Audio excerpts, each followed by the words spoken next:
नमस्कार भक्तों, तो आज हम सुनाने जा रहे हैं आमल का एकादशी व्रत कथा।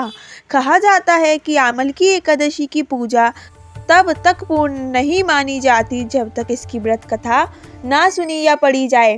धार्मिक मान्यता है कि इस दिन भगवान विष्णु की आराधना के साथ कथा श्रवण करने से ही व्रत का संपूर्ण फल प्राप्त होता है। ऐसे में पूजा के बाद आप यहाँ से आमल का एकादशी की कथा सुन सकते हैं। साल में 24 एकादशियाँ आती हैं और हर एक एकादशी अपना लाभ महत्व रखती है। आज यानी 27 फरवरी को आमल की एकादशी का व्रत रखा जा रहा है। इसे आमला एकादशी और रंग भरी एकादशी के नाम से भी जाना जाता है। इस दिन भगवान विष्णु और आंवले की वृक्ष की पूजा की जाती है। मान्यता है कि आंवले के पेड़ में विष्णु जी का वास होता है, इसलिए इस दिन आंवला पूजन और सेवन दोनों शुभ माने जाते हैं। धार्मिक मान्यताओं के अनुसार इस व्रत को पूरी श्रद्धा से करने पर पापों का नाश होता है और जीवन में सुख शांति आती है। श्रद्धालुओं इस दिन प्रातः ब्रह्म मुहूर्त में उठकर स्नान कर व्रत का संकल्प लेते हैं, श्री हरि विष्णु की पूजा करते हैं और भक्ति भाव से पूरा दिन बिताते हैं। हालांकि कहा जाता है कि आमल की एकादशी की पूजा तब तक पूर्ण नहीं मानी जाती जब तक इसकी व्रत कथा ना सुनी जाए। तो चलिए भगवान विष्णु की व्रत कथा आमल का एकादशी की शुरू करते हैं। मान्यताओं के अनुसार प्राचीन काल में वैदिक नाम का एक नगर था, जहां राजा चैत्ररथ राज करते थे। वह धर्मप्रिय और प्रजा का हित करने वाले शासक थे। उनके राज्य के लोग भी विष्णु भक्त थे और हर एकादशी का व्रत रखते थे।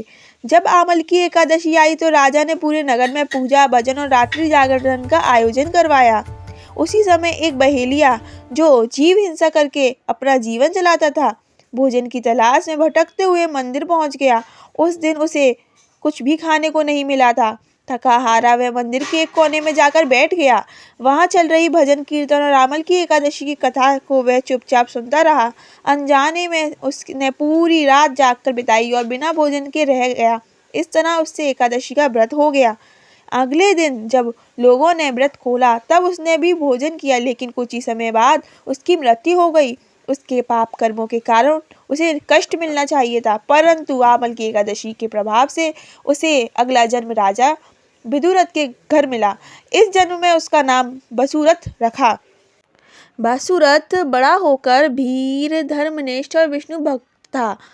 एक दिन वह जंगल में रास्ता भटक गया और एक पेड़ के नीचे जा सो गया।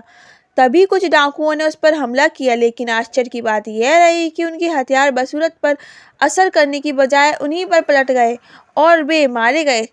तभी आकाशवाणी हुई कि ये सब पिछले जन्म में किए गए आमल की एकादशी का व्रत का फल है और उसकी रक्षा स्वयं भगवान विष्णु ने की है। तो इस तरह श्रद्धा से किया गया व्रत कभी व्यर्थ नहीं जाता। माना जाता है कि जो लोग सच्चे मन और भक्ति भाव से आमल की एकादशी का व्रत रखते हैं, उनके पापों का नाश होता है और जीवन में सुख शांति आती है। यह व्रत मोक्ष प्रदान करने वाला माना गया है। आशा करते हैं आपको वीडियो पसंद आई होगी। अगर पसंद आई है तो हमारे चैनल को सब्सक्राइब करें, लाइक करें। जय श्री विष्णु लिखना ना भूलें। भक्तों, तुम अपना कर्म करो, हमारा आशीर्वाद तुम्हारे साथ है।